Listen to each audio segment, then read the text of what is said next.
Olá, bem-vindos ao podcast da Dor para a Cor, um podcast emocionante com convidados especiais. Sou Renata Guimarães e convido você a ficar a mais um episódio especial comigo. Quem quiser me acompanhar nas redes sociais, o meu arroba é renataguimarães.oficial e o arroba da Dor para a Cor. Hoje a minha convidada é muito especial, a história dela é emocionante, é impactante. Georgia Bergamin. A Georgia, ela é artista e pesquisadora do corpo há 15 anos. Ela trabalha com flexibilidade e contorcionismo. Protagonista do documentário Apesar de, que aborda o tema de abuso infantil e a importância da conscientização. Sua história é marcada por superação e recomeço. Vem comigo, que eu tenho certeza que você vai se emocionar como eu já estou emocionada. Bem-vinda, Georgia. Tudo bem? Tudo bem, obrigada pelo convite. Estou muito feliz de estar aqui. Eu também, estou muito feliz de você estar aqui. Estou emocionada. Quando eu te vi lá nos bastidores, na hora que eu entrei, eu olhei e fiz assim, uau! Que história, que superação, que recomeço. Nossas histórias se cruzaram. Uhum. Eu me identifiquei muito com você e eu quero que você conte para nós toda essa sua trajetória, essa superação, essa mulher, essa construção dessa mulher que você é hoje. Quem é a Georgia? Vamos Vamos falar lá. sobre tudo. Então, vou começar dando uma resumida, É. né? Eu nasci na Zona Leste aqui de São Paulo. Desde criança ali eu morava com a minha mãe, minha avó principalmente, porque a minha mãe separou do meu pai quando eu tinha mais ou menos uns 3 anos, porque o meu pai era alcoólatra, então a minha mãe sofria já violência doméstica, desde que ela casou com meu pai e tudo. Então eles se separaram quando eu tinha 3 anos. Por aí, né? Aí quando eu morando ali com a minha mãe e com a minha avó, via meu pai só de vez em quando, era uma relação bem conturbada, ele era uma pessoa bem complicada. E quando eu tinha 7 anos, ele faleceu. E no ano seguinte, quando eu tinha, assim, não sei se passou um ano, né? Difícil falar claramente as datas porque eu era criança também, mas não sei se foi depois de um ano ou um pouco menos, que a minha mãe casou de novo com um moço que ela conheceu, que trabalhava perto de casa, que virou meu padrasto. A partir daí, a gente começou a morar, né, nós três, eu, minha mãe, minha avó e o meu padrasto. E desde essa idade, assim, logo que ele chegou em casa, começaram a acontecer os abusos. E aí depois a minha avó faleceu e acho que foi também um fator pra piorar as coisas. Porque assim que a minha avó faleceu, ele também começou a beber. No início ele não bebia, começou a beber também e também a gente começou a sofrer violência também física, né? Você e a sua mãe? Eu e minha mãe. Tá. E a minha mãe engravidou também, um tempo depois, né? Foram 2 fatores, assim, foi a minha irmã nascer primeiro, e depois a minha avó falecer, aí ele começa a beber, e aí fica mais grave a situação, porque aí além da parte do abuso sexual, a gente sofria também esse tipo de violência, né, física, doméstica.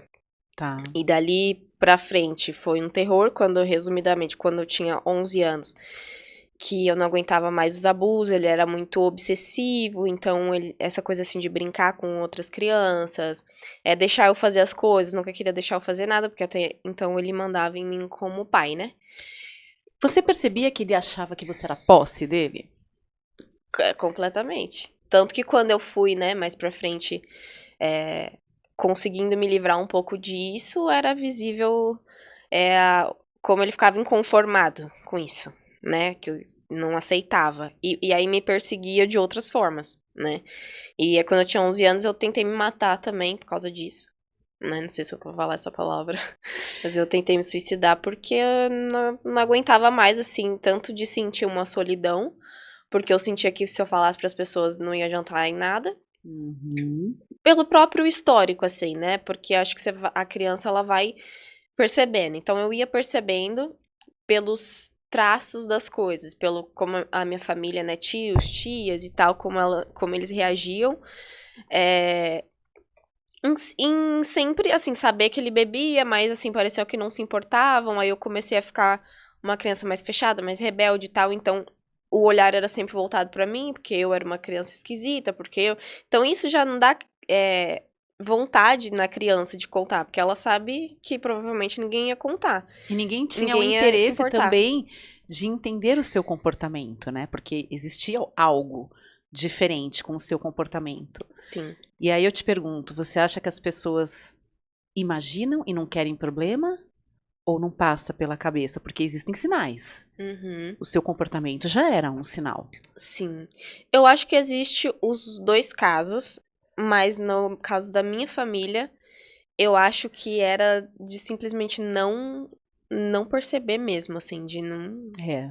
não ler aquilo como um sinal, porque a gente ainda tem, até na nossa sociedade, assim, muito a questão da criança que ela não é exatamente um ser humano, então ela tem que abaixar a cabeça, tem que obedecer, qualquer comportamento fora disso, de verdade. ser boazinha, ainda mais sendo mulher, né, de ser boazinha, de se comportada e não sei o quê. Então, isso já vira uma questão, não é lido isso às vezes como um sinal. Hoje que a gente tá falando mais sobre essas coisas e É. tal, mas ainda tem muito o que caminhar, né? Mas eles não liam os sinais, não liam, era mais como se realmente eu estava sendo aquela coisa rebelde sem causa. Uma fase de adolescente, né? E olha que eu nem era adolescente ainda. É, mas a criança, né? A criança, ela tem um gênio forte, é fase, tudo é fase, né? Que as pessoas mas não querem entender essa fase que tem um motivo, né? Até que teve uma situação que me marcou muito, que a minha família ia em casa todo domingo, né? Os tios e tal. Porque como era, tipo, a casa da avó, se criou essa... Era o centro, né? E É a tão minha mãe gostoso continuou isso. morando lá depois e tal. Então, virou lá que era sempre... Os domingos era lá o encontro de todo mundo e tudo. E aí, e o meu padrasto nunca bebia de domingo. Porque ele sabia que todo mundo ia lá. E aí, ele não bebia porque ele queria manter as aparências, né? Digamos. Aí, um dia, ele bebeu no domingo. Aí, chegou lá bêbado com todo mundo lá. E aí, tinha aquelas piscininhas de plástico que a gente Sei, montava quando Regan, era, né? que era criança, assim. Falei a marca. E aí ele fez alguma coisa de me encher o saco, assim, de implicar comigo, e eu empurrei ele, porque eu sempre, assim, no início não, mas depois eu tentava me proteger e revidar quando eu sofria violência doméstica, né? Então ele tentou pegar pelo meu cabelo, pelo braço, alguma coisa assim, eu empurrei ele, só que ele tava bêbado. E aí ele caiu dentro da piscina, né? Esbarrou assim com a perna assim, caiu dentro da piscina, e aí a piscina desmontou, né, tinha aqueles pezinhos de ferro, desmontou e a água, pá, espalhou em todo lugar e tal. E aí eu lembro que eu fiquei muito assim, porque eu achei que as pessoas iam, de certa forma, na minha infância, né, ter orgulho de que eu tinha me defendido, alguma coisa assim. E não, todo mundo Foi implicou contra. comigo. Falou, você não pode fazer isso, porque ele está bêbado. Ele pode bater a cabeça e morrer. Não sei o quê. E protegeu ele, defendeu ele. E aí era mais uma coisa de eu falar assim, gente, Vocês não estão enxergando? Não é possível, né? como que eu vou contar pra uma família dessa que eu tô sofrendo abuso, entendeu? Não tem como. Não dá, porque, na verdade, assim, as pessoas não querem acreditar, né? Então, e que infelizmente isso acontece muito mais do que nós imaginamos, né? E aí, Georgia, eu imagino que você muitos traumas. Como lidar com esses traumas e como lidar com a pessoa que te agride? Você teve que conviver com essa pessoa. Como foi o seu mecanismo de defesa com apenas 11 anos? É bem complicado porque eu vivia nessa sobrevivência de... Na verdade, eu acho que a primeira coisa, né, que eu ainda era criança, então era o único mecanismo que eu tinha, era eu ficar rezando pra Deus, sabe? A minha cama era de frente pra parede, assim, né? Eu virava assim pra parede. E eu lembro que eu ficava rezando, rezando, tipo. E era engraçado, assim. Hoje eu entendo essa minha cabeça, mas eu não rezava, tipo, ai, Deus, faz ele ir embora de casa. Primeiramente, os meus pedidos eram, faz ele parar de beber, faz ele virar uma pessoa boa. Porque eu também tinha um sentimento de que eu queria que minha mãe fosse feliz, porque eu sabia que ela tinha sofrido muito com meu pai. Uhum. Então, no fundo, eu só queria ter uma família normal. Então, isso era a forma, assim, que eu tinha uma fé, que essa fé foi morrendo com o tempo. Você tinha essa carência, né? E você vê como que é. Você queria a felicidade da sua mãe. Você sabia que ali não era a sua felicidade, mas se ele ficasse com a sua mãe, você ia ter a família que você Uhum. projetou na tua cabeça. E se ele virasse uma pessoa decente e tal, talvez a gente virasse uma família decente. Então, o primeiro mecanismo, assim, de sobrevivência era ter essa fé, digamos, que ela foi morrendo com o tempo e que aí depois virou uma rebeldia, que foi o outro mecanismo de sobrevivência que eu comecei a ter na adolescência. Daí eu entendi assim, não, eu tô sozinha, não adianta eu ficar fazendo essas coisas e agora eu tenho que tentar sobreviver pensando mais em mim. E aí Blindar, né? foi quando eu comecei a ficar mais rebelde. E desde criança eu escrevo. Então acho que isso também era um mecanismo, assim, porque eu não podia contar pra ninguém. Então eu Olha, escrevia, mas eu ia eu te não perguntar isso escrevia. agora, as fugas, né? Isso é uma fuga Isso é sua. fuga. Eu escrevia não de uma forma assim clara, mas eu escrevia de forma subjetiva, mas que aquilo me ajudava, porque eu colocava de certa forma eu colocava pra fora. Então desde que eu aprendi a escrever, né, porque ali, né, tava começando, eu aprendi a escrever, eu escrevia ou escrevia um poema, alguma coisa assim eu ia fazendo pra criar essa sobrevivência, assim, de ter um foco, né, em outra coisa, essa fuga nesse outro lugar. E esvaziar também, né? Você não pode compartilhar com ninguém, mas era uma maneira, a escrita é uma forma de você externar tudo que você está sentindo. Sim. E outra coisa também foi a minha irmã, que era também uma força, assim, que eu tive em relação à sobrevivência, porque até quando eu tentei tirar a minha vida, depois eu não tentei de novo, porque até meu primeiro namoradinho da época, que depois virou meu namorado, ele falou pra mim: "Pensa na sua irmã", ele ficou muito dando essa coisa na minha cabeça, que se você for embora, o que que vai ser da sua irmã e tal. É, E aí eu pensei: "Realmente, eu não posso, assim, eu tenho que ser mais forte pra eu proteger ela, eu não posso deixar ela é verdade. aqui nessa confusão aqui e tal". Então, e de certa forma eu protegia muito ela quando a gente sofria violência doméstica, né, da minha forma, mas tentava, né, trancava a gente no quarto, nós 2 no quarto pra proteger. Então ela também foi um mecanismo, assim, de dar forças pra eu sobreviver. Agora sabe o que é engraçado também? Isso você falar que eu convivia com ele e tudo.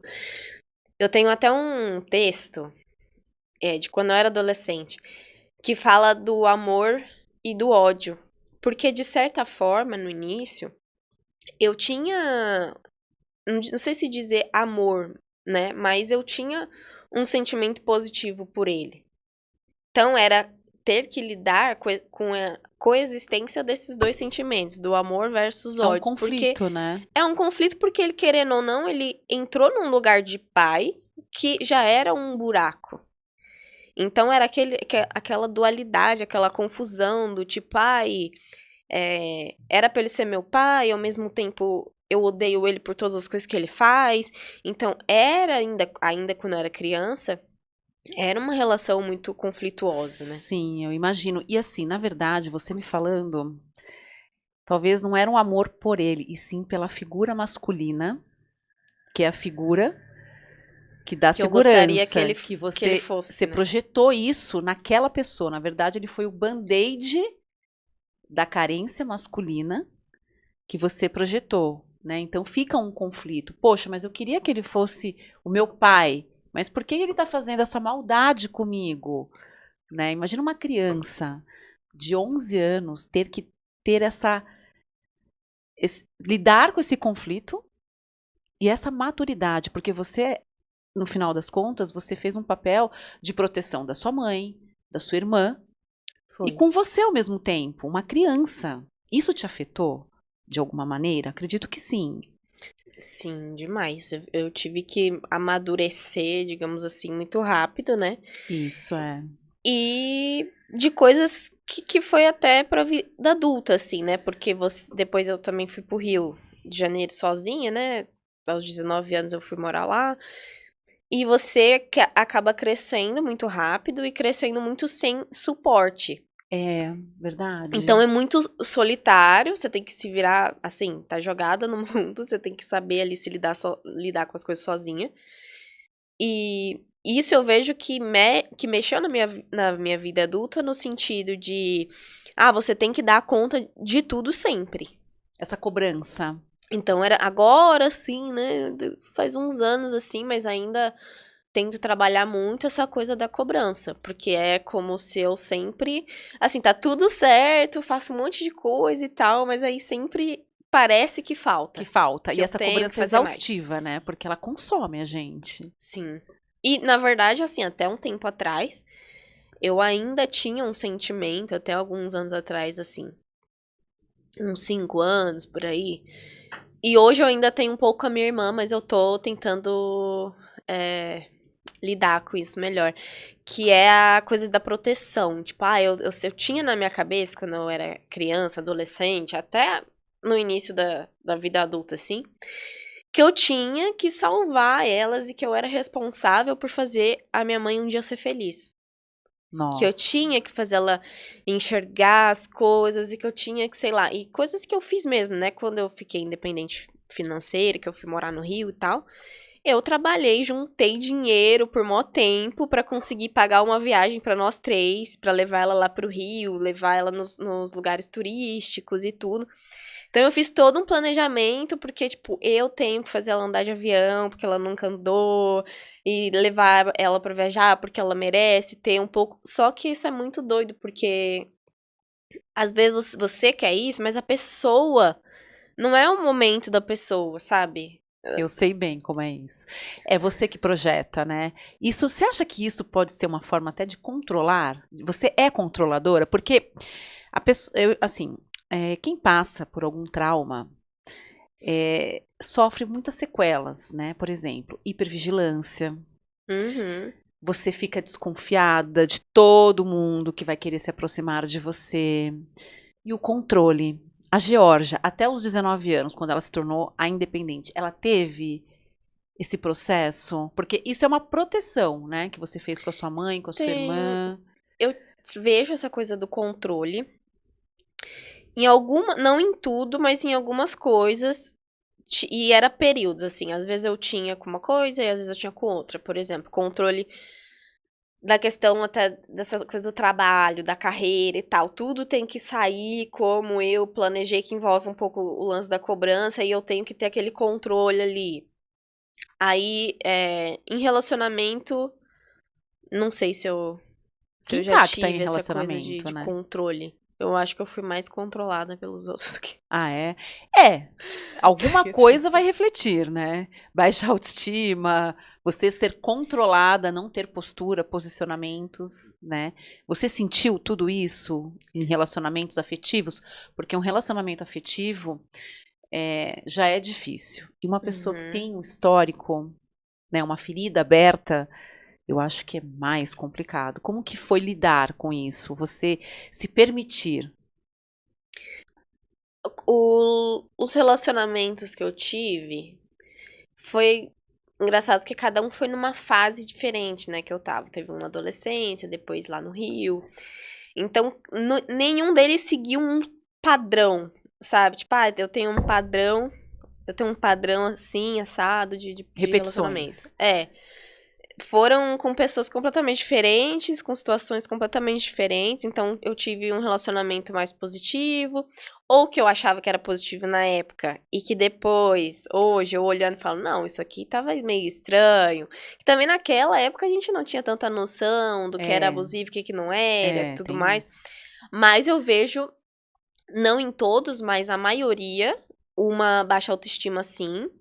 Do tipo, não se colocar, ultrapassar, passar por cima, né? De coisas que não era pra passar por cima, porque tava me desrespeitando, tava ultrapassando meus limites. E Uhum. eu muitas vezes ultrapassava como se nada tivesse acontecendo, né? E muito assim, eu vejo que Às vezes eu critiquei tanto a minha mãe por várias coisas. E claro que eu não tava repetindo uma coisa tão drástica igual a dela, né? De violência doméstica, de coisas assim. Mas no fundo eu tava, assim, repetindo, O padrão, né? eu só não consegui identificar justamente porque não era tão grave. Então, o padrão que eu tinha, na referência que eu tinha, era de algo muito grave, de violência mesmo, de xingamento e tudo.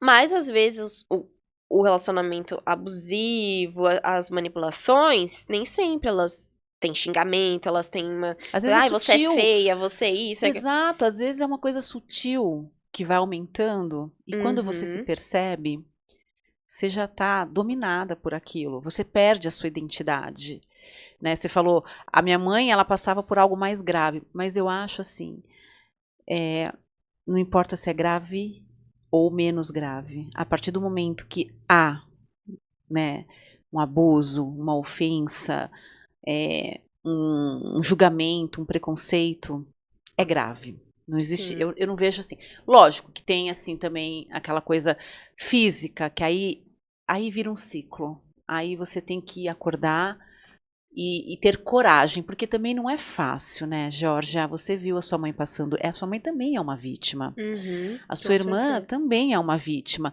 E você ver mulheres passando por isso, homens também passam, né? Infelizmente o ser humano ele é muito reativo, né? E, cara, você de repente se vê num papel de que eu não posso repetir padrões, mas infelizmente eu acabo repetindo pelas referências que eu tive. Às vezes é inconsciente. A gente acaba atraindo. Sim. Você sente isso? Eu sinto. Não sei se a gente acaba.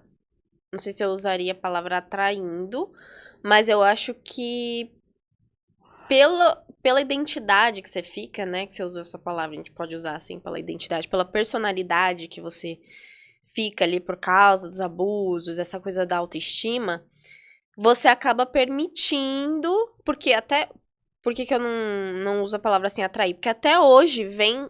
Não um relacionamento, porque hoje eu tenho meu companheiro lá, casado e tudo, mas amizades, relacionamento de trabalho e tal, eu Relacionamento em geral, vejo né? que ainda tem essa coisa do abusivo, de querer te desrespeitar, de querer se aproveitar, de querer sugar e tal. Só que hoje o meu posicionamento é outro. Então acho que acaba que na nossa vida inteira tem pessoas Vão que ter vai vindo.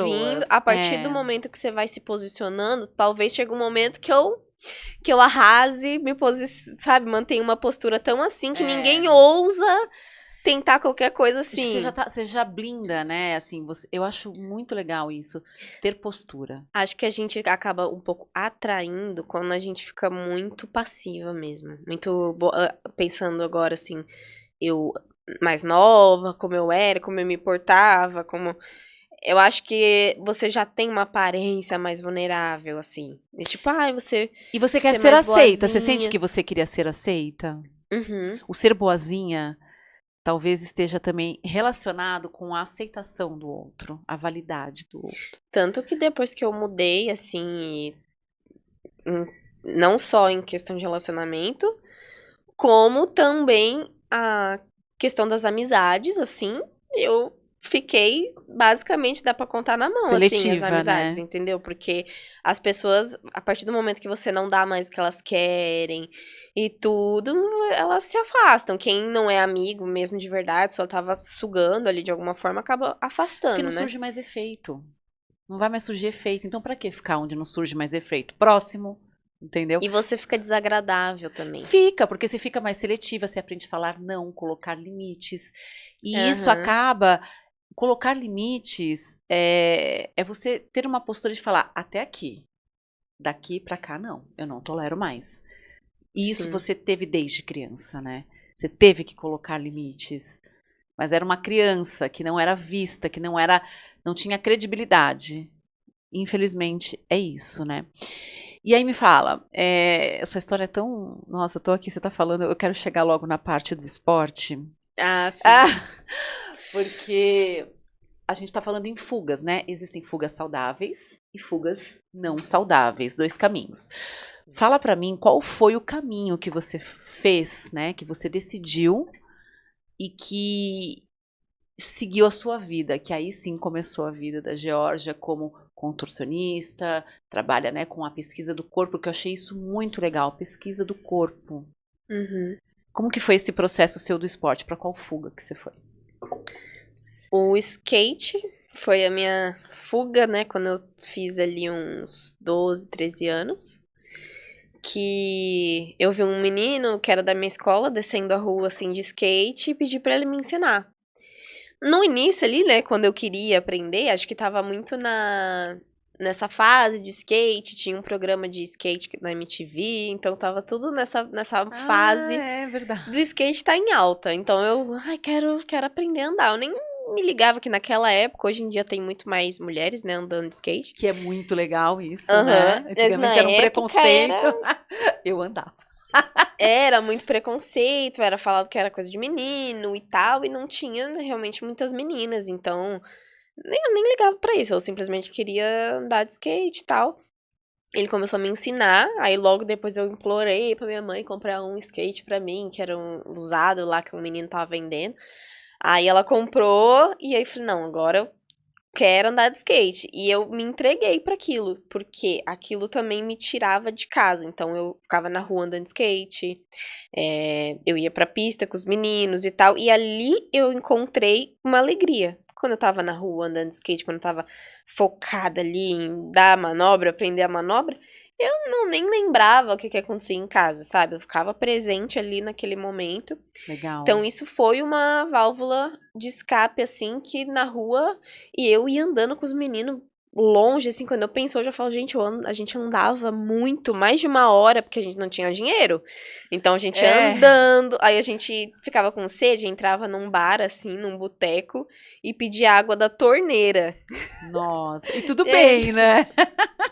Eu era muito maloqueira na adolescência, assim, maloqueira no bom sentido, assim. Moleca, né? Assim, Muito moleca, ia com os meninos e tal. E aí começou os julgamentos e tudo, que eu andava só com menino. Aí os vizinhos falavam pra minha mãe, essa menina fica com esses moleque aí na rua, andando de skate. Aí comecei a usar roupas masculinas. masculinas, não largas, assim, tipo, de Não, menina. de De homem largas, mesmo. largas Tá, mesmo. tá. Tentei, né? Peguei umas roupas lá largas que tinha. Aí comecei a usar, depois com o tempo que aí eu fui comprando, né? Que a minha mãe não tinha dinheiro pra ficar comprando roupa pra mim, tênis, essas coisas, então eu ia dando meu jeito. Tanto que teve uma vez, eu tinha um cabelo enorme, assim, até a bunda. Aí eu fui na galeria do rock um dia Adoro. e falei assim: vou cortar meu cabelo, que eu vou vender meu cabelo pra eu comprar as coisas que eu quero. Que eu precisava de um tênis pra andar de skate, que o meu tava todo gasto. Aí precisava de uma mochila pra ir pras pistas, assim. E de roupa, assim, de calça. Eu queria comprar um moletom largo, uma calça larga. Aí eu fui, menina, cortei o cabelo aqui, ó. Nossa! E era lá quando eu cheguei em casa. Meu Deus, o que você fez com seu cabelo? Meu cabelo era enorme. Tem foto, assim, o cabelo curtinho. Eu comecei a usar short largão e tal. E ninguém acreditava. Falava assim, ai, minha menina é tão bonita, assim, andando igual um menino e não sei o quê. E eu me sentia, de certa forma, assim, diferente, protegida. Aquela força, Sabe? Eu me né? sentia bem, eu nem me importava, assim, nem me ligava que aquilo que os outros estavam falando mal, nem ligava. Eu saía com o skate na mão, assim, me achando, falava, eu Poderosa, arraso né? porque eu ando de skate, sabe? Foi uma válvula de escape saudável, onde você se identificou. E você se sentia respeitada e protegida pelos meninos que andavam com você? Sim, isso foi uma coisa que na época eu nem não tinha consciência, né? Mas hoje, quando eu olho, eu falo, nossa, como foi importante, porque é natural a gente ficar bloqueada, ficar mais afastada da figura masculina, não confiar e tudo. E, de certa forma, andar com os meninos, eles sempre me respeitavam. A gente ficava, assim, assistindo vídeo de skate, sei lá, eu de menina e mais uns 4, 5 meninos, trancados na casa de algum deles, assim, e nunca aconteceu nada. Hoje eu vejo assim, nossa, se eu tivesse com alguém mal intencionado, poderia acontecer uma coisa comigo, mas... E a minha mãe ficava com esse medo, tanto que às vezes ela ia me buscar na casa do menino e falava, nossa, fica aí com esse monte de menino. Ela tinha essa preocupação, mas porque eu acho que eu sentia a confiança que eles passavam, assim, pra mim, de Como se eu fosse um menino também, sei lá. Porque no Então, fundo você estava procurando sempre a segurança masculina, né? Talvez. Então essa segurança masculina você encontrou nessa turma que te respeitou, que não uhum. te agrediu, pelo contrário, né? Tava no momento. Pode ser. Porque a gente está sempre em busca de uma principalmente para a mulher, a figura masculina, nós somos criadas, né? Uma cultura de que a mulher tem que ter uma figura masculina para passar segurança, felicidade, tudo. Mas quem disse que essa segurança vem do masculino? Por que não pode ser você com você em primeiro lugar, né? Uhum. Mas é cultural, você pode reparar. E de repente você se encaixou ali. E tudo bem. Você teve muitas dificuldades, assim. Agora a gente vai falar sobre. Primeiro eu quero perguntar pra você. Você acha que a cura? Porque eu lembro que na live que você fez com a Mari, quando você. Me lembro da palavra cura, que você falou, talvez não seja cura, e sim. Cicatrizar? É. Era isso que eu queria ouvir de você. Eu não sei. Eu falo cura também, às vezes, dependendo da situação e tal. Sinto que eu entrei ali num processo de cura pra tentar curar e tal, só que no fundo essa palavra sempre me incomodava.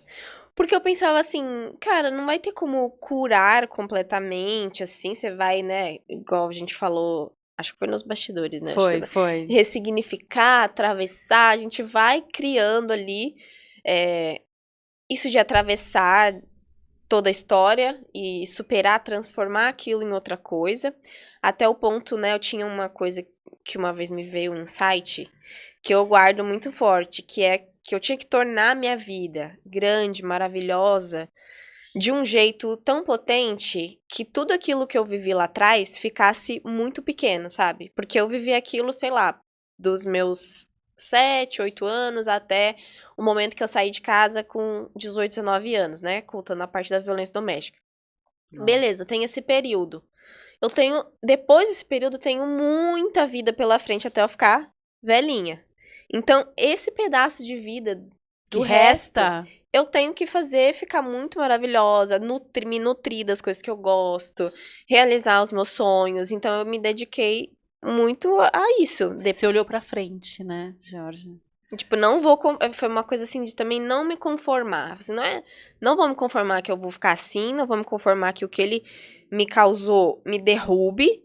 Foi um pouco de. Eu tenho uma coisa assim também do negócio que a gente falou da agressividade, mas não seria uma agressividade, seria aquela raiva que eu tinha, transformar ela. Transformar isso. Em outra coisa, em potência. Porque não adianta eu só ficar com raiva, indignada, aquilo vira um veneno pra mim mesma. Pra você, e você fica muito presa ao passado. Aí você adoece, você vira uma pessoa muito pessimista e tal. Então eu falei, beleza, eu vou pegar essa raiva e vou transformar em alguma coisa boa pra mim mesma. E aí a cura aí voltando no negócio da cura, né? Essa palavra me incomodava um pouco, porque eu achava que não vou curar completamente. Aí eu lembro que eu gosto muito de série, de coisas de psicopata, vampiro e tal, né? Aí uma vez eu assisti um negócio lá de vampiro que o vampiro se cura, né? Tipo, ele é ferido e ele se cura completamente. É como se nada tivesse acontecido. Aí eu falei assim, ai, olha só, por isso que não é cura. Porque cura você, pum, saiu aquilo, parece que nunca existiu. E não é isso, porque não tem como eu fazer que aquilo nunca tenha existido. Aquilo existiu, não tem como eu negar aquilo. Pra mim, eu ficar negando e querendo afastar aquilo ainda assim vai me assombrar. Quanto mais eu tento negar, é uma coisa de sombra, assim, né? Se a gente tá longe da nossa sombra na parede, faz uma sombra aqui. Ela tá menor. Quando você aproxima ou você se afasta, ela fica grande ou ela fica pequena? Sim. Então, eu não posso simplesmente negar, assim, eu tenho que aprender a coexistir com o resto da minha história. E aí, foi isso que eu pensei, então é cicatrizar, porque a marca, eu fiz 2 cirurgias no joelho por causa do skate. Até hoje eu tenho minhas cicatrizes aqui, elas estão aqui, faz parte da minha história. Da sua história, E ela cicatrizou, mas tá aqui a marca. Então, eu tenho um monte de marca e essa marca faz parte da sua construção, né? Que a gente tá falando da história. E o meu joelho não ficou 100% igual ele era antes. Nem vai ficar. E nem ficou, e nem vai ficar. E eu fui aprendendo a lidar, por exemplo, né? Fazendo a analogia do joelho. Então, eu vou fazer musculação, vou fazer alguma coisa pra fortalecer, pra eu não sentir dor no joelho. Sim. É a mesma coisa com o trauma Você vai do procurando abuso. lidar e ter ferramentas, né, para lidar. Você chegou a fazer terapia, ter rede de apoio? Como que foi? Quando eu comecei a falar, É. eu comecei a falar num grupo que um amigo meu relatou o caso dele, né, do abuso dele. E eu achava que eu já tava ótima nessa época, porque eu já morava no Rio, eu já tinha uma carreira, eu já era super conhecida, não sei o quê, já tinha me formado na escola de circo, porque eu fui pro Rio de Janeiro pra fazer a escola de circo Ai, lá. que legal. Então, eu já pra mim, assim, o meu padrasto já tinha falecido, aí quando ele faleceu também foi um grande evento, assim, pra mim, do tipo, acabou e tal, até porque eu fui pro Rio e minha mãe e minha irmã continuaram lá vivendo com ele, sabe? Então, quando ele morreu, foi uma coisa assim, agora elas também estão livres e tal, vamos Comemorar, viver, né? recomeçar aqui Comemorar, assim, sem no sentido assim, libertas. libertou, É. E aí, no momento ali, eu achei que eu tava bem. Aí passou alguns anos, acho que foi isso, uns 3 anos ou 4 anos depois que ele morreu. E eu tava nesse grupo e esse menino começou a contar do abuso dele, não sei o quê. E aí, meu corpo, foi a reação do corpo. Porque eu ouvindo assim, achando que eu estava plena. Aí meu corpo começou a tremer por dentro, assim, comecei a ficar gelada. Aí eu comecei a chorar, chorar, chorar, chorar, chorar, chorar. Aí Ativou o ali eu falei, inconsciente. olha, realmente isso aqui tá muito, muito mal resolvido, né? E aí nesse grupo, era um grupo que eu participava lá no Rio, que era assim de espiritualidade, de autoconhecimento, bioenergético, e eles estimulam muito esse autoconhecimento para você evoluir como pessoa. Ah, Então eu falei, interessante. eu vou pesquisar isso aqui que tá dentro de mim, né? Vou me auto-pesquisar pra esclarecer tudo que tiver pra esclarecer desse assunto, pra eu Uhum. ficar livre realmente, pra eu limpar, né, essa energia que tá impregnada ainda dessas Você viu que coisas. não saiu, né? Que não tinha saído, Não, né? ali, que aquela Autossabotagem. reação ali que aconteceu naquele momento, falei, nossa, isso aqui tá muito mal resolvido. Aí ali eu comecei a falar primeiro dentro desse grupo. E aí que eu participava de outras palestras, outras rodas e tal. E aí eu sempre surgia alguma coisa, eu sempre perguntava alguma coisa pros professores que tinha, envolvendo isso. Aí eu fui contando ali aos poucos. E aí toda vez que eu contava, eu chorava muito. É. E eu não conseguia falar detalhadamente e tudo mais. Aquilo doía muito, muito, muito. Ao falar qualquer coisa era muito sacrificante, assim, mas toda vez que eu ia falando, ia ficando um pouco mais tranquilo, um pouco mais leve. Que Aí nessa bom. época, alguém lá desse grupo, que é da Conscienciologia, que chama, me indicou o psicólogo que eu tô até hoje. Que faz o Olha. quê? Uns 7, 8 anos. Eu já até fiz com outras pessoas, aí depois voltei pra ele e tal, e estamos aí até hoje. Hoje a gente faz online, né? Porque ele é do Rio, depois eu voltei pra São Paulo, a gente Ainda bem que tá tem, fazendo né, online. essa ferramenta, né, que você se identificou com ele, é a É, pessoa com quem você a gente começou compartilha. online na pandemia e depois continuou online até agora, né? E aí, hoje em dia, eu não faço mais toda semana, a gente faz de 15 em 15 dias, né? Não foi mais tendo aquela necessidade, mas eu ainda mantenho A manutenção pra é fazer a importante, manutenção. é, lógico. Exatamente. Porque a gente tem essa coisa da autossabotagem. Ai, tô ótima, só que o inconsciente tá ali, né, atemporal, a qualquer É. momento. E aí, de repente, pum, cai. E por mais que hoje eu não tenha mais uma grande questão, assim, que envolva diretamente o abuso, existem outras coisas, né, da vida Sim, que vai acontecendo sim, e tal. sim. E que dão gatilhos. É, Isso que é, não é? Existem outros problemas, mas que às vezes esses outros problemas te dão um gatilho, e se você não tiver esse suporte, tudo que você, né, trabalhou, cicatrizou, às vezes regride. Então, eu sempre falo, tem que estar sempre atento, sabe? Independente do que você passou, orai e vigiai, sabe? Aquele ditado. sim, Não é? totalmente. E ele veio depois desse grupo, né? Comecei a falar com esse grupo primeiro. Aí alguém do grupo me indicou ele, comecei a fazer terapia e tal. E aí foi uma via assim uma via dupla, assim, porque eu mexia muito nisso nos grupos, que eu continuei no grupo e Uhum. tudo. E ali, de certa forma, eu tive um acolhimento. Teve um acolhimento, mas também teve, porque assim, quando a gente começa a falar, né? Pro psicólogo não, porque ele estudou, enfim, ele tá preparado pra isso.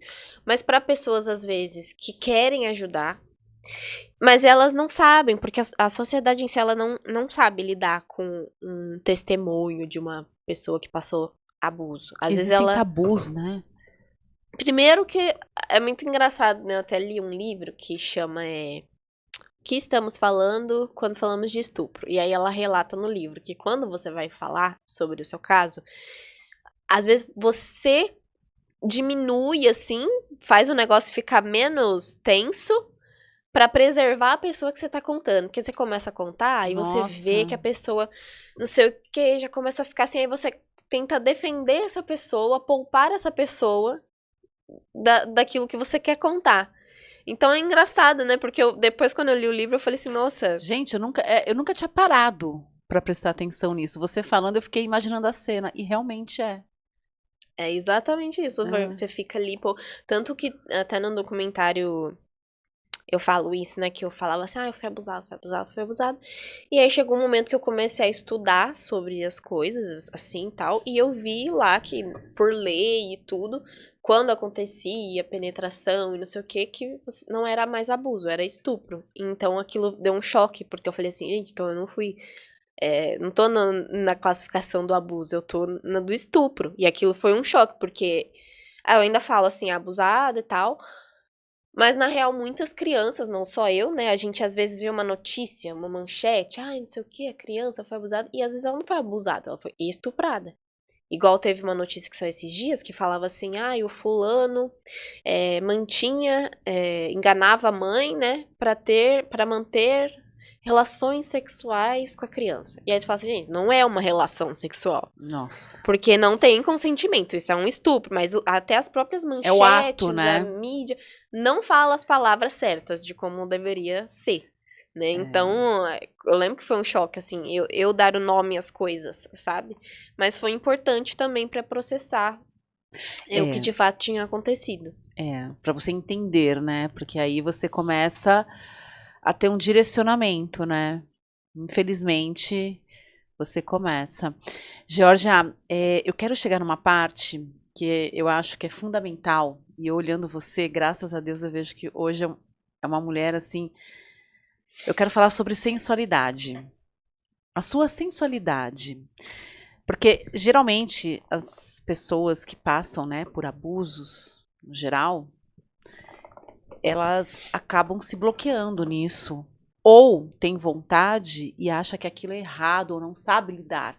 Como que foi esse processo da sensualidade da Georgia mulher? É que a gente também relaciona muito a sensualidade a uma coisa pro outro, né? Assim, a sociedade em si, né? A gente desde criança também aprende a querer ficar bonita, não sei o quê.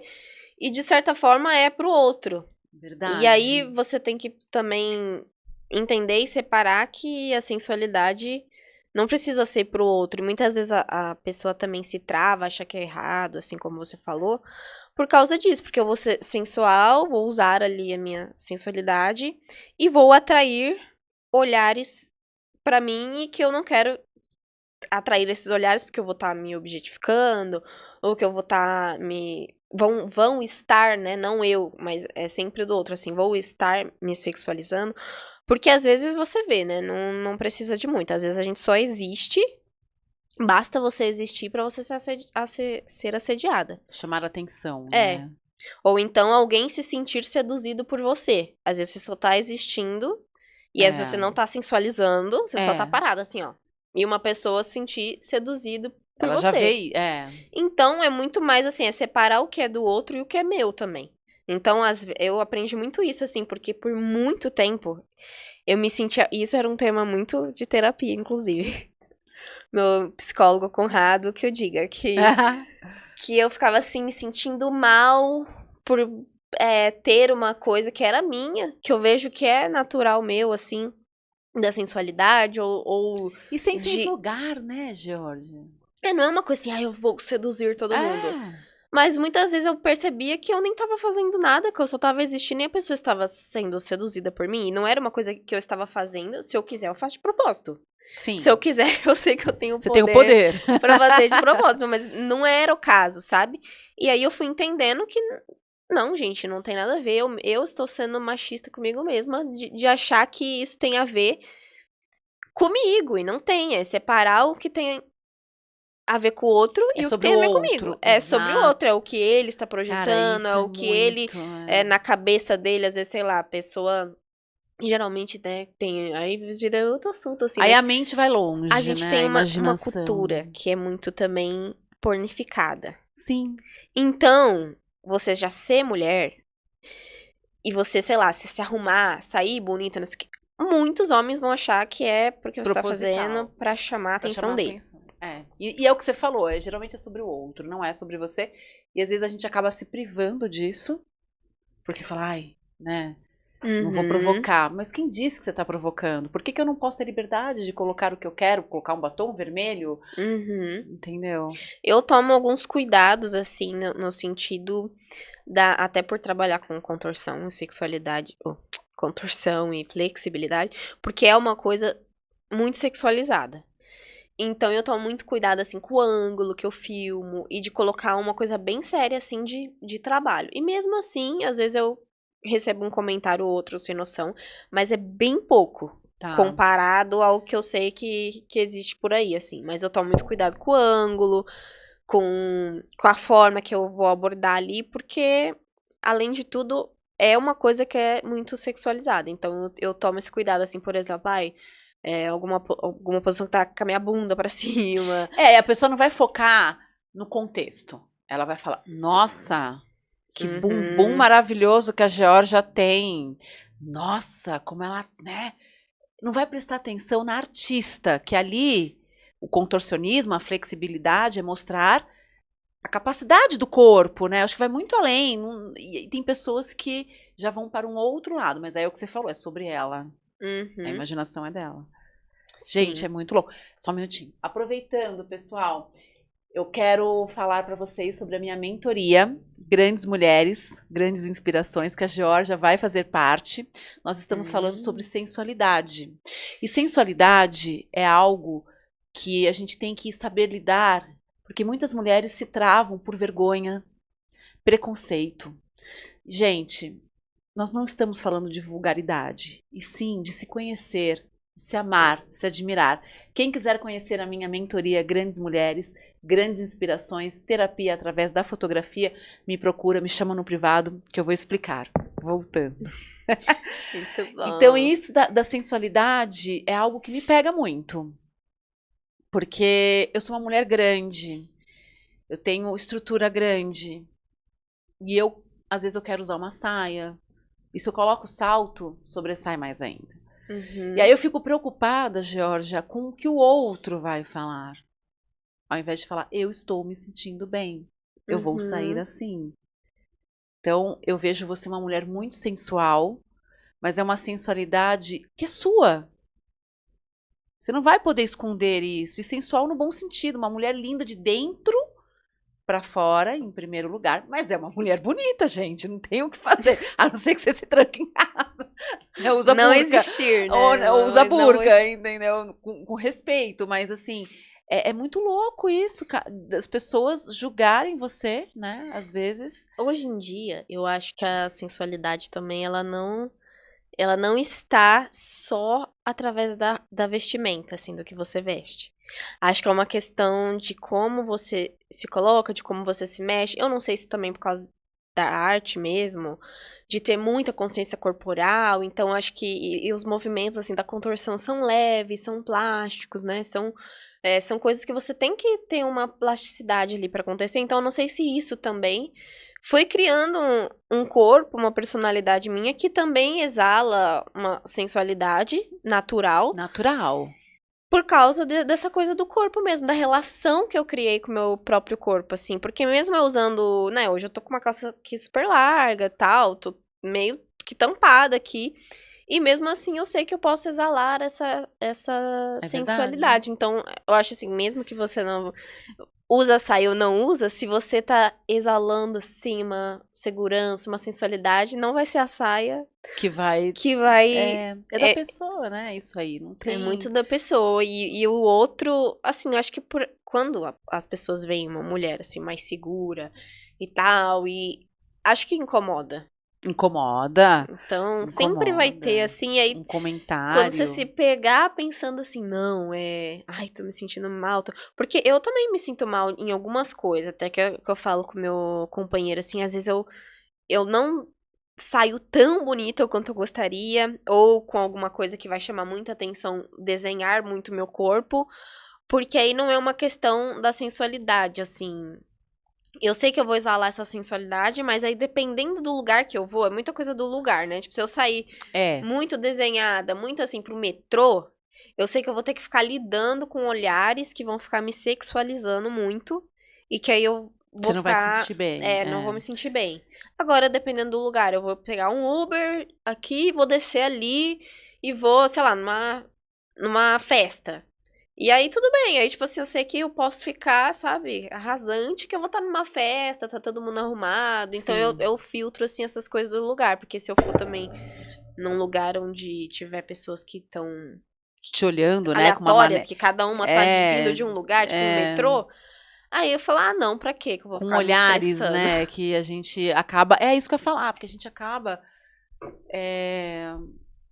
Como que eu posso dizer um termo, assim? A gente se fecha, né? Os olhares acaba afetando. É que eu acho que a gente, assim, as pessoas que sofreram abusos e tal, eu acho que quando você tá consciente, que não é uma coisa assim que tá meio inconsciente, a gente se incomoda muito de se sentir como um objeto sexual de novo. A gente generaliza também, né? Deixa eu te fazer uma pergunta. O que que te levou a ser pesquisadora do corpo, trabalhar com a flexibilidade e o contorcionismo? Você falou que você fez aula de circo no Rio de Janeiro, mas o que que te, tipo, de repente você falou, eu quero trabalhar no circo. Como que foi? Menino, foi uma história engraçada, viu? Porque engraçada mais ou menos, né? Porque eu andava de skate e aí chegou uma fase que eu tinha um patrocínio aqui que chamava New Skate, na época era até bem famosinho tudo. Que legal. Aí eu tinha saído numa revista que era Tribo Skate, eu tava assim arrasando, né? Tava fazendo várias coisas, tava fazendo o que eu sempre quis fazer com o skate. Que era realmente, né, virar amadora, correr campeonatos, eu também participava de campeonato. E aí aquilo ficou muito destrutivo, porque na minha casa foi a época que foi mais ou menos meus 15 anos, que foi a época mais difícil de violência doméstica. Então eu fazia de tudo pra ficar o dia inteiro fora de casa. O dia inteiro, o dia inteiro. Aí eu ia pra pista. Aí tinha um shopping aqui, que era o Shopping Aricanduva, na época tinha uma pista lá. Eu ia lá, menina. Eu não tinha nem dinheiro. Ficava quase o dia inteiro sem comer. Depois, pra vir embora, eu pedia dinheiro pras pessoas no ponto de ônibus. Nossa. Olha o que a gente fazia pra sobrevivência. Tudo isso eu vou botar lá no meu livro, no próximo, né? Então eu ficava assim, olha, eu esqueci o dinheiro, perdi o dinheiro, cada vez era uma história. E na época a passagem era muito barata, as pessoas ficavam com dó, me davam, então eu ia sobrevivendo assim do jeito que dava. Só que ficou muito autodestrutivo, porque eu me machucava. Aí eu não queria nem saber, não comia direito, não descansava. Isso que eu ia perguntar, Aí no outro dia eu já tava lá de novo me quebrando, e o skate machuca muito, né? Machuca muito. Então, assim, eu machucava uma coisa, eu não dava tempo daquilo sarar. Porque é impacto, né? Porque eu tinha que sair de casa. Então, teve várias vezes que eu me machuquei, teve uma vez até que eu machuquei o pé, eu tive que ficar de cama. Então, foram acontecendo várias lesões, assim. Até que um momento aconteceu uma lesão séria, que foi o joelho, que eu rompi os ligamentos do joelho. Tá. 2 ligamentos, total, assim. Aí não tinha nem como botar o pé no chão. Foi, assim, um negócio que ficou ruim mesmo. Aí eu até fui no médico, ele vai ter que operar correndo, porque ficou muito, muito frouxo. Foram 2 ligamentos importantes e tal. E tem que operar às pressas, e aí foi o terror, porque aí eu tive que ficar em casa. Tudo que você menos queria, você teve. E aí eu fiquei na primeira vez com aquela fé de que eu ia voltar a andar de skate, né? Eu escrevia, tem um diário dessa época. Aí eu desenhava, eu escrevia tudo no diário, assim, hoje a enfermeira entrou no quarto, não sei o que, não sei o que. Ia escrevendo tudo, tudo, tudo. Aí eu voltei a andar de skate depois, fiz a recuperação, foram Que legal. 6 meses, depois fisioterapia, Fisioterapia. não sei o quê. Aí esse ano também eu repeti a escola, porque eu faltei pra caramba, Sim, e tanto pra andar de skate, quanto pelos problemas da violência, aí tanto por causa do joelho, aí eu repeti de ano. Aí no ano seguinte eu voltei a andar de skate, aí tava indo tudo bem, eu reaprendi a andar de outras formas, assim, que não tivesse tanto impacto, Sim. só que aí eu fui e machuquei o outro. No dia que eu fui tirar foto pra revista, inclusive. Aí na segunda vez, aí que me lascou toda, assim, psicologicamente, né? Imagino. Aí eu fiquei de novo em casa, naquela Mais um processo, né? realidade ali da violência, das bebedeiras. E eu, naquela época, eu comecei a ter síndrome do pânico. Que aí eu comecei a acreditar que não importa o quanto eu me esforçasse, para as coisas darem certo na minha vida, sempre ia acontecer uma coisa ruim, que ia interromper isso, sabe? E ali eu fiquei piradíssima da cabeça, aquela época ali, foi muito difícil. Só que aí, por, assim, ironia do destino, eu tava procurando, que eu sempre quis tocar bateria, né, na minha adolescência. Hoje eu tô aprendendo a tocar, já toco alguma Que coisa e tal. legal. Mas naquela época era também, sempre quis tocar, eu gostava muito de rock e tudo. E aí eu achei um lugar que era em São Bernardo do Campo, que tinha o projeto social, que tinha várias aulas gratuitas. Aí eu tava indo pro negócio da bateria. Aí quando eu cheguei lá, eu vi o teatro e o circo.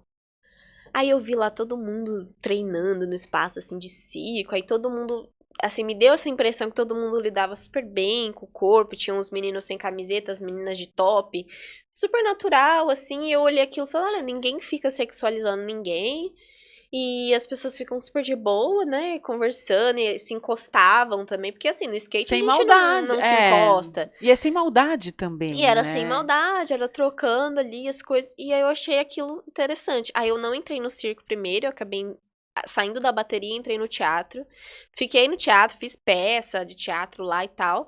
Aí no ano seguinte, eu fiquei assim, nossa, quero. Aí no ano seguinte, um professor de teatro, me deu um DVD do Circo du Soleil pra assistir. Ele falou, assiste esse DVD, não sei o que. Não sei por que ele me deu aquele DVD, que a gente nunca usou nada de circo depois. Aí no DVD, que era o do espetáculo Alegria, tem 2 números de contorcionista. Sim. Tem uma que faz com o bambolê e uma que faz sem o bambolê. E aí aquele número da contorcionista me chamou muita atenção. Eu falei, nossa, eu quero fazer isso, eu quero ser contorcionista. Aí eu tinha o meu primo, que era meu professor, né, da academia, que eu depois que eu operei, tive que fazer um monte de coisa, né, pra recuperar. Aí eu fazia musculação com ele. E na academia lá que ele trabalhava. Aí lá nessa academia eu fazia dança do ventre, na época. E aí eu falei pra ele, eu quero ser contorcionista, não sei o quê. Aí ele começou a me alongar. Ele, Ah, ele assim, bem de gente, leve, nada comparado ao que é realmente a contorção, mas, então vamos alongar. Aí ele passava um alongamento pras velhinhas lá, que ele dava hidroginástica. Aí ele ia lá, me empurrava um pouquinho, me alongava e tal. E era uma dor, assim, né? oh meu Deus. Aí ele tentou uma vez botar meu pé na cabeça, meu pé não chegou. Aí ele falou assim, você quer ser contorcionista? Seu pé tem que chegar na cabeça. Aí eu falei, meu Deus, tô ferrada. Aí eu me inscrevi no que era tipo por semestre, eu acho, a inscrição desse Aham. projeto social. Aí no outro semestre eu consegui entrar pro circo, só que não tinha aula de contorção. Que aula de contorção é uma coisa super escassa, assim, né? Ah, é? É bem. Hoje em dia tem mais e tal. Mas não é toda escola que tem, ou todo espaço que tem. É que os contorcionistas são poucos, assim, Eu imagino digamos. que seja pouco mesmo. E aí, professores é menos ainda. De quem é contorcionista e acaba virando professor. Acaba que não tem tanto. Aí eu entrei na aula de tecido. Aí eu detestei o tecido. Detestei. E fui pra lira, que foi depois da minha especialidade. Aí ainda assim não tinha contorção lá, só que aí tinha um menino que treinava já flexibilidade, ele tinha mais experiência e tal, que depois ele foi meu parceiro de número, a gente depois fez um número de contorção juntos e tal. Olha, Fomos pro Rio de Janeiro juntos, moramos lá junto, tá um amigão meu, que é o Helder, que e aí legal. ele passava um treino pra galera. Eu falei assim, posso vir pro treino? Aí ele falou, vem e tal. Aí eu comecei aí. Era cedo e eu morava longe de São Bernardo. Aí eu tinha que sair cedo, cedo, cedo. Nossa. Mas eu me dediquei e comecei a contorção ali. A gente meio que não sabia direito o que estava fazendo ali, cada um se ajudava do jeito que dava. E 1 ano depois eu entrei para a escola de circo, que aí foi quando a gente foi pro Rio. E isso te ajudou muito, né, nesse processo de superação e recomeço, né, que a sua vida é marcada por isso, né? Porque isso da contorção, querendo ou não, foi um recomeço do que eu tinha sofrido com o skate também, né? E é você trabalhar o seu corpo, né, que é o seu lar, é você se acolher também, né, cuidar dele, isso é muito legal. Georgia, agora eu quero entrar no documentário. O documentário eu vou assistir, já está, né, no ar. Qual canal que tá para o pessoal assistir? Tá em várias plataformas, tá na Amazon Prime, na Apple TV. Deixa eu ver se eu vou lembrar de todas. TLC, Microsoft, Claro também, e Olha. Vivo. Ih, tá em várias. Tá importante. Que legal. E é legal assistir. Eu tô muito curiosa para saber o nome do documentário. Pessoal, é um documentário incrível que chama Apesar de, tá? Como que surgiu esse nome, Apesar de? Qual é o significado? Foram de 2 coisas, né? Primeiro, da minha tatuagem. Que eu tenho aqui, Que apesar de. interessante. A tatuagem foi a primeira coisa, né? Que ela veio de um trecho de um livro da Clarice Lispector, que eu li quando era adolescente, que tem até no documentário, no final do documentário tem o trecho do texto, né? Que aí eu não vou dar spoiler, aí vocês vão ter que assistir. Pra ler. E quando eu tinha mais ou menos uns 18 anos, eu acho, foi um pouquinho antes de eu ir pro Rio, eu tinha um blog que eu escrevia textos e tudo, que foi inclusive de quando eu fiquei de cama por causa do skate, da cirurgia. Tá. Aí, como eu sempre escrevi muito, naquela época a gente, né, já tinha internet, tinha as coisas, MSN, Fotolog, não sei o quê, blog, e tinha o blog. né? É verdade. Aí eu fiz um blog e comecei a escrever alguns textos lá. E aí teve um cara que me achou lá e falou que ele tinha uma editora pequena, que eu acho, na época, e ele queria lançar uns livros pequenos, assim, com textos de novos escritores, assim, né, que tinham potencial, não sei o quê, e na época eu já queria escrever, na época eu já tinha a ideia de escrever o autobiográfico. Tá. Aí ele foi e lançou, né, fez esse livro de bolso, assim, e o nome foi Apesar de. Que legal. E o Apesar de conta, você é a protagonista. É. Você atua no documentário?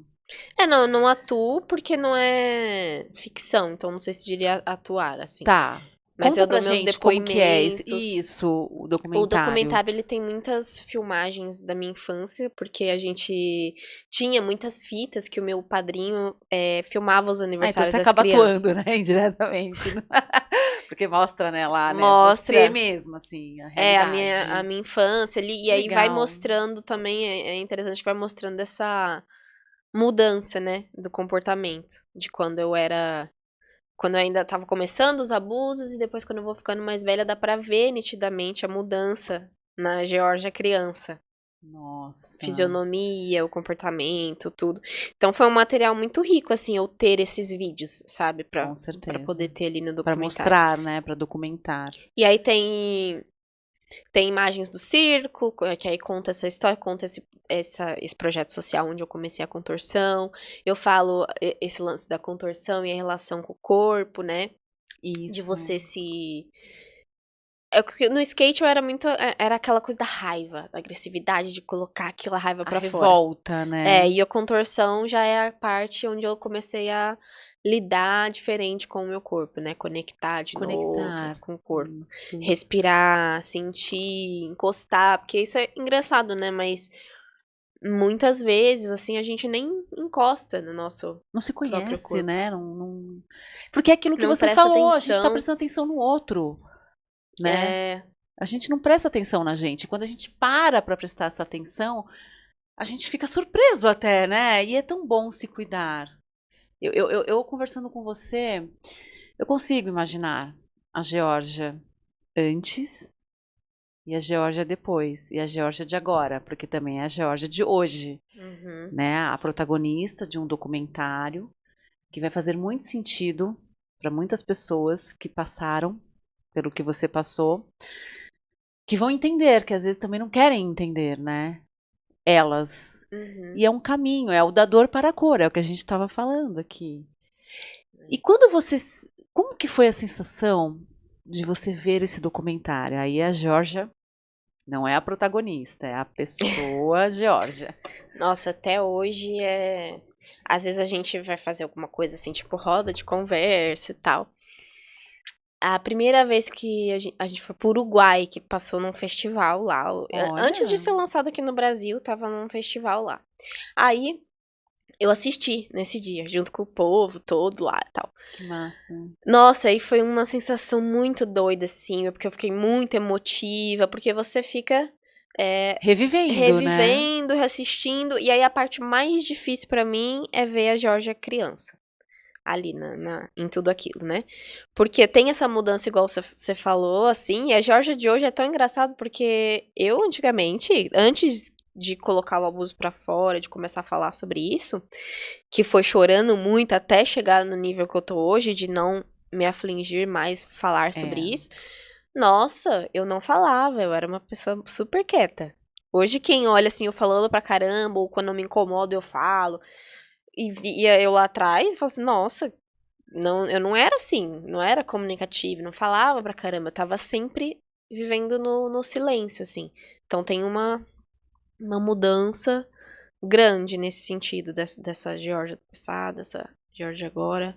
Eu esqueci a outra pergunta que você ia falar. Não, que eu falei, a autorreflexão também, né? Você se ver, você acaba fazendo uma autorreflexão, você revive aquilo Ah, é de de reviver na hora que tá reviver, né? assistindo. Você e aí você começa a analisar, né? Tipo, nossa, É que porque toda uma vez que coisa é você você. se ver, né, Georgia? Você tá se vendo agora, né? Não é se sentindo apenas. E o dói, assim, também você ver, é como se você visse novamente aquele momento de solidão, porque, né, as imagens são da minha família, dos meus aniversários, então eu tava sempre. Isso é uma coisa, inclusive, que marca o documentário, que a gente tá sempre rodeada de muitas pessoas, sempre a minha família, indo na igreja, tipo, com meu padrasto e tudo. É um cara que frequenta a igreja, que foi batizar a filha na igreja, e tava lá abusando, entendeu? Então, são coisas que você fica assim, nossa,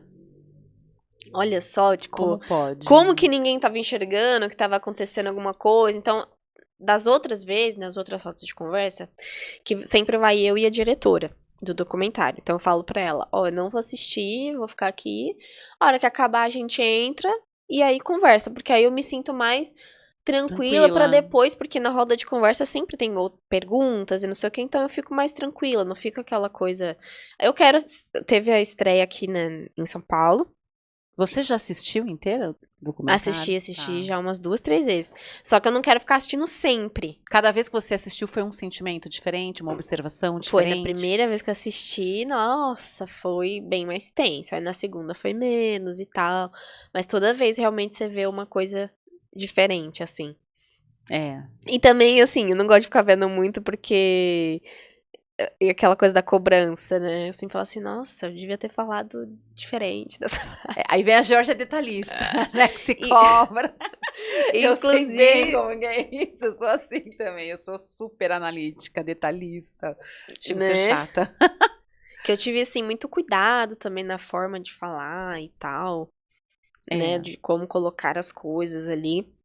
E tem, no documentário tem números performáticos mesmo de contorção que a gente fez em cima dos textos que eu já tinha escrito, né? Que a diretora pegou os textos antigos, que eu mostrei pra ela, e ela falou: ah, faz uma performance em cima desse texto. Aí eu ia e criava, então tá bem artístico o Que documentário, assim, legal. porque tem essa parte muito forte da contorção Da e tal. construção. E é legal para mostrar como que é, né? Porque muitas pessoas, às vezes, como você falou, tem poucos, né? Então acaba não sabendo, ou então sabe, mas não sabe detalhes de como que é, né? Bom, eu tô olhando para você aqui, você falando você se vendo no vídeo, no seu documentário, você pequena. Uma vez, Georgia, eu fiz uma terapia como se fosse uma regressão. Acho que foi uma Uhum. regressão. E a terapeuta falava assim: Renata, desce uma escada, No final dessa escada vai ter uma porta. E Uhum. você vai abrir essa porta. E dentro desse lugar tem a Renata criança. E aí, você se vendo nesse documentário, como que foi abraçar a criança Georgia? Isso é uma coisa que eu sempre, né, tanto eu quanto a diretora, a gente sempre fala, assim, que esse documentário foi para aquela Georgia ali criança, Você honrar né? aquela criança. Então, muitas vezes, assim, até na estreia do documentário, eu lembro, assim, dessa Georgia criança e eu falo, assim, pra ela, isso tudo aqui que eu consegui transformar, que eu consegui chegar até aqui até pra ajudar outras pessoas, dar voz pra esse assunto, é também por você que não teve voz ali. Então, ao mesmo tempo, né, que eu abraço aquela criança, eu acho que ela teria Ela foi acolhida, né? muito orgulho e Sim. se sentiria feliz de saber onde ela ia chegar, né? Porque quando a gente tá sofrendo ali na infância, naquela realidade, muitas vezes eu pensava assim, gente, será que um dia isso aqui vai mudar? Será que um dia, sabe? E é de olhar pra ela e falar assim, olha, mudou, sabe? Você Você honrou a conseguiu. criança, né, Georgia, que está no documentário e hoje está sentada aqui com essa mulher incrível falando a sua história de superação e recomeço. E o podcast da Dor para a Cor é sobre isso. Superação e recomeço. É possível. É possível. Você é uma inspiração, uma referência de que passamos por problemas, não escolhemos, né? A vida impõe isso. Por quê? Não sabemos, mas tem um propósito, né? E esse propósito tá aqui, ó, sentada na minha frente. Linda, forte, não gosto de falar guerreira, gosto de falar forte. E com um documentário que eu tenho certeza que já está ajudando milhares de pessoas. Obrigada por ter feito. Eu me sinto... Eu tenho vontade de chorar. Obrigada por ter feito um Chora, documentário porque desse. a gente tem que chorar quando precisa, Obrigada quando vem. por honrar todas as pessoas. Obrigada por se honrar, principalmente, a criança Georgia, que hoje é essa mulher gigante que está na minha frente. Obrigada. Nossa, eu me sinto muito... Muito, não sei se a palavra seria honrada mesmo, assim, né? É de honrar a criança, mas a adulta também se sente honrada de qualquer forma, da forma que virou tudo isso, né? Que nunca que eu imaginei lá atrás, quando eu comecei a falar sobre. E hoje a gente, né, pode até olhar o documentário e uma coisa assim, né, de como eu tô hoje.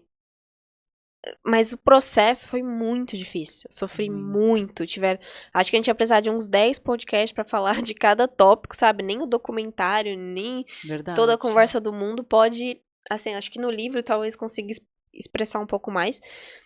Porque foram muitos processos. Foi muito. Cada processinho de ter que lidar com a questão do meu pai, a questão do abuso degrau, né? Você foi da minha mãe, a culpa que fica. Então foram a questão dos relacionamentos. Eu acreditava que eu nunca ia conseguir ter um relacionamento decente na minha vida, porque eu era uma pessoa muito quebrada, muito despedaçada, que eu nunca ia conseguir juntar os cacos, assim, que ia ser sempre um drama. Então, isso mexeu também com segurança, assim, por mais que eu tenha tido sucesso em relação ao meu trabalho, ter tido um destaque, muita coisa eu senti falta de confiança mesmo. Hoje eu penso assim, nossa, poderia ter ido mais longe em algumas coisas, mas eu não tinha a confiança necessária por causa da minha história de vida. Sim. Então, por mais que hoje, assim, nossa, tem um documentário, às vezes nem eu acredito. Eu falo assim, gente, que loucura. Trabalhar o merecimento. Você tem um documentário e esse documentário tem um papel muito importante na vida de muitas pessoas. Vai mais além do que da sua vida. Sim. Né? E eu me sinto honrada por isso também, porque, nossa, eu sofri tanto, mas pelo menos hoje eu consigo levar a história, quebrar o silêncio de uma forma tão grande, de ajudar as pessoas de várias formas, porque eu sei que pode inspirar e ajudar tantas pessoas que já passaram por isso, que são muitas, quanto também alertar para futuras crianças, né? Prevenção. Prevenir conscientizar, porque uma vez eu até lembro que eu falava disso no Instagram, antes do documentário, assim, quando eu comecei a falar e postar algumas coisas sobre. Hoje em dia eu não posto mais, muito mais. Teve uma época que eu postava muito, que inclusive fez parte do meu processo de falar e tal. E aí uma vez uma mãe chegou e falou pra mim, eu salvei a vida da minha filha por causa de você. Porque ela começou a falar pra filha dela identificar, e a filha tinha 3 anos, identificar os abusos, identificar quando encostam nas partes íntimas e tal. E aí o namorado da mãe pegou na parte íntima da criança e a criança foi e contou pra mãe. Olha o seu papel, que importante. E eu falei assim, nossa, Você tem gente, noção às desse vezes... poder? Isso porque ela me falou, e as pessoas que nem falam pra gente. Exatamente. Né? Então, tudo tem um propósito, né? É o que eu falei. Essa construção sua, todo esse processo que você passou, hoje você entende que você é um instrumento para ajudar não só crianças, mulheres, mas vidas, né? No geral. Que bate-papo, a gente precisava de mais tempo, mais podcast, porque olha, Georgia...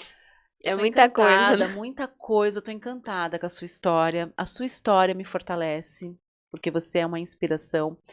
Vamos fazer fotografias do contorcionismo. Vamos! Esse Vamos ensaio aí vai mostrar ficar esse lindo. poder, eu tenho certeza. E eu queria que você deixasse aqui pra gente, para todos que estão nos vendo aqui, muito obrigada, tá, por ficar conosco aqui. Não esqueça de compartilhar com quem você ama esse episódio. Deixe seu comentário. A Georgia vai deixar o arroba dela aqui também, para quem quiser saber mais do documentário e também conversar com a Georgia, tá bom? Deixa um recado para quem está te assistindo. Bom, o recado que eu quero dar, principalmente para as pessoas que já passaram por isso, né? É que existe sim uma forma de não ser tão pesado, por mais que quando a gente tá no meio do caminho, no meio do processo, a gente não quer mexer, porque dói. Mas aos poucos, no nosso limite, né, respeitando cada parte, cada camadinha, a gente consegue chegar lá, num lugar onde você consiga tornar bem pequeno comparado à vida que você tem pela frente, né, como a gente falou lá antes. Então, eu espero que todo mundo consiga se colocar, assim, em primeiro lugar, de sempre se nutrir, de sempre se afastar das pessoas, ou dos lugares, ou das coisas que você vê que pode estar influenciando aí, de você se libertar de várias formas, né? Que não é só lá do passado que a gente tem que se libertar, às vezes no presente também. Então, que a gente tenha muita força sempre, que a gente tenha sempre até um certo tipo de fé para conseguir transformar as coisas, cicatrizar as feridas, né? E queria deixar também meu arroba. Também não posso deixar de falar, né? Vamos ler os sinais, vamos cuidar das crianças, proteger a infância. Exato. Porque os números são bem alarmantes e bem graves, então... Infelizmente, é uma realidade. A gente tem que falar muito disso, né? Não precisa sair falando aí da sua história, né? Cada um tem um jeito de lidar, né? Sim. Mas sempre tá bem atento a essa questão da proteção na infância, porque a gente precisa também salvar as crianças que estão passando por isso agora. Exatamente, sinais, né?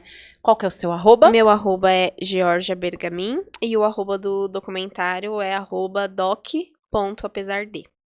Quem quiser acessar o documentário, quais são as plataformas? Você falou, mas é bom repetir aqui, né? Quem quiser assistir o documentário, procura o Apesar de no Apple TV, Claro TV, Vivo TV, Amazon Prime, Microsoft, e tinha mais uma que eu tinha falado? TLC. Deixa eu te perguntar, na sua bio tem? Na minha bio tem. O link para a pessoa ter todas essas informações do documentário, apesar de. E na bio do documentário também. Tem todos os links lá. Tá ótimo, então. Muito obrigada por participar.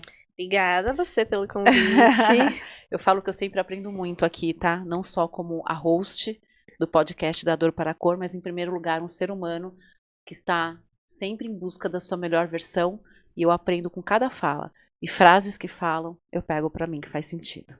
Tá bom? Muito obrigada para você que ficou aí conosco até o final. Não esqueça de se cuidar. Autoconhecimento, prestar atenção nos sinais, gente, isso é muito importante. Olhar para si. A Georgia é um exemplo, tá bom? E um bom exemplo. Fiquem com Deus. Lembrando que o podcast da Dor para a Cor, ele apoia um projeto que é muito sério. Vou deixar o arroba aqui, que é o projeto Osvaldo Ornelas. O arroba é projeto.osvaldo Ornelas com 2 L's. Conheça esse projeto que eu tenho certeza que vocês vão ficar impactados e emocionados com o lindo trabalho que eles fazem, tá? Até o próximo episódio, pessoal. Beijo.